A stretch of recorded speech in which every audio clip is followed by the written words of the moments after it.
एक पुस्तक बताए जिसमें राजा पृथु का उल्लेख है।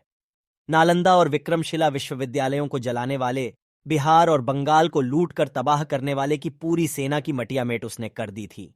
ये वही सेना थी जिसके बलबूते खिलजी ने ये सारे कुकर्म किए थे, जिसके भय से सेन वंश के अंतिम राजा अपना सिंहासन छोड़कर भाग गया था। आपको बख्तियार खिलजी के नाम पर रेलवे स्टेशन मिल जाएगा, किंतु ढूंढने पर भी राजा पृथु के नाम एक सड़क भी आपको नहीं मिल पाएगा। ये वास्तविकता है। तिब्बत को जीतने की महत्वाकांक्षा पाले वो बंगाल से आगे बढ़ता चला गया।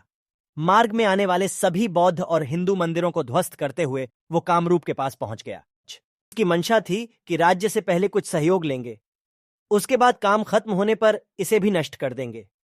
किंतु उन्हें क्या पता था, जिसे वो छलने जा रहा वो रणचंडी मां दुर्गा का उपासक था। वे भले एक छोटे राज्य के राजा थे, किंतु वे एक महान रणनीतिकार थे। उन्होंने सर्वप्रथम उनके सपोर्ट सिस्टम को काट दिया, अर्थात जहां से उन्हें अन्न की आपूर्ति होती थी वो उन्हें मिलना बंद हो गया। इसके बाद उन्होंने आसपास के वनवासी योद्धाओं की टुकड़ी लेकर खिलजी पर हमला कर दिया। वास्तव में खिलजी यहां तक पहुंचा भी एक गद्दार के कारण था, जो समीप के किसी गांव का मुखिया था। उसे खिलजी ने गाइड के रूप में नियुक्त किया और उसका धर्मांतरण भी कर दिया। युद्ध में खिलजी की सेना की बहुत मार हुई और पहले ही दिन उसे भयंकर नुकसान हुआ, जिसके बाद अगले दिन युद्ध होना था। किंतु खिलजी को पता चला कि अगली सुबह राजा पृथु की सहायता को और सैनिक सेना से जुड़ने वाले हैं।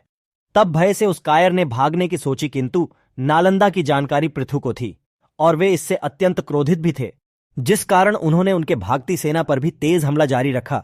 वे जानते थे कि अगर एक बार छोड़ दिया तो नरभक्षी दोबारा आएगा। 10,000 की सेना सैकड़ों में बची थी। खिलजी के साथ भागते भागते एक नदी के मुहाने तक पहुंच गई, जो बहुत तेज गति से बह रही थी। काल बने कामरूप के उन योद्धाओं से भयभीत शत्रु सेना उस नदी में जा कूदी। तीव्र जलधारा के कारण अधिकतर सेना मारी गई। इसमें किसी तरह खिलजी और चंद सैनिक बच गए। इस युद्ध का खौफ उसके मन लंबे समय तक बना रहा। अंत में उसके जनरल ने ही उसकी लाचारी में हत्या कर दी।